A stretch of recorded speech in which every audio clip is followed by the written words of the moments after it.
Yo, salut les Kains, c'est le Shinobi Hiruzen TV. Aujourd'hui, on se retrouve donc pour une petite vidéo sur mes premières impressions sur la saison 2 de Classroom of the Elite. Et je tiens à préciser qu'il n'y aura aucun spoiler ni de la saison 2 ni de la saison 1, donc ne vous inquiétez pas. Même si vous n'avez pas vu l'animé, vous pouvez regarder cette vidéo sans crainte. Alors rappelons un peu le synopsis de l'animé.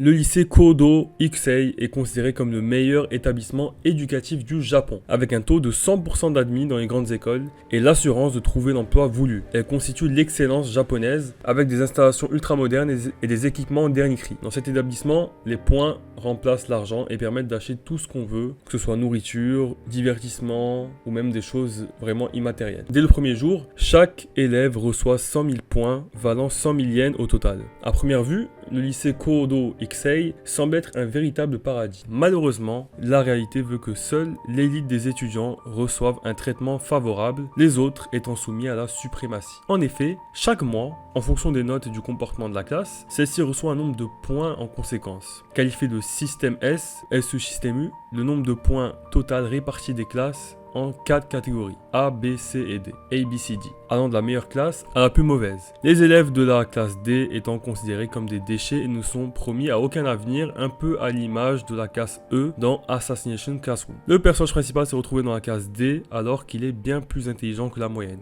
Mais pour une raison mystérieuse, il cherche à se faire discret et cacher ses réelles capacités. Alors oui, la moitié du synopsis est tiré de Wikipédia. Alors cette saison 2 est dans la continuité de la saison 1.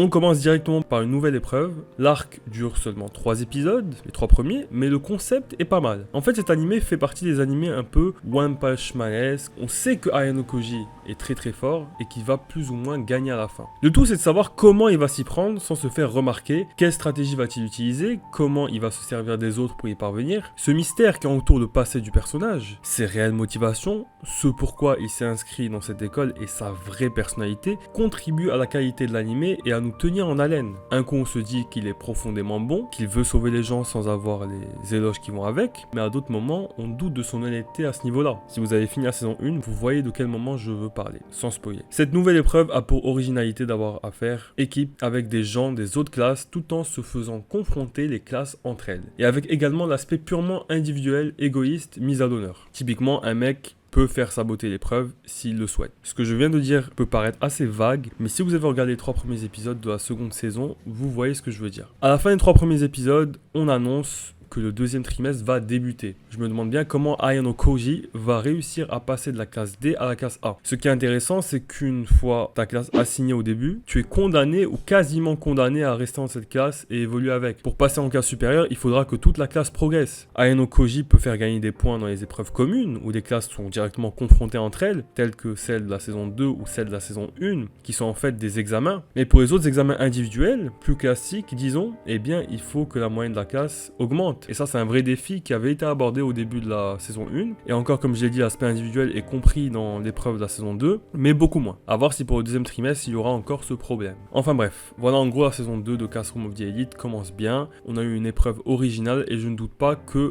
pour les prochaines, l'inventivité sera au rendez-vous. On aura encore notre antagoniste de la classe C qui va faire des siennes, comme il le fait depuis le début de l'animé, et que de plus en plus de personnages se verront être développés autour de Ayano Koji à l'image de Chizuru, je sais plus comment elle s'appelle dans ces 3 derniers épisodes. Et qu'on aura des réponses et d'autres mystères qui arrivent, notamment un abordé dans la saison 1 et remis en avant dans le 3e épisode. Je ne spoilerai pas c'est quoi, mais ceux qui l'ont vu, ma théorie, une petite théorie qui m'a traversé, c'est que c'est une péripatéticienne tout simplement. Sinon, pour l'aspect visuel, aucune dissonance entre la saison 1 et 2. On croirait qu'elles ont été faites dans la foulée, comme beaucoup d'animés. Mais bon, parfois il y a un changement de studio, etc. Donc on aurait pu penser l'inverse. D'ailleurs, c'est le même studio qui a fait Radiant, qui fait Classroom of the Elite. Voilà, j'espère que la vidéo vous a plu. N'hésitez pas à laisser un like, à commenter, à partager. Sur ce, moi je vous dis, Jana Shinobi Kai.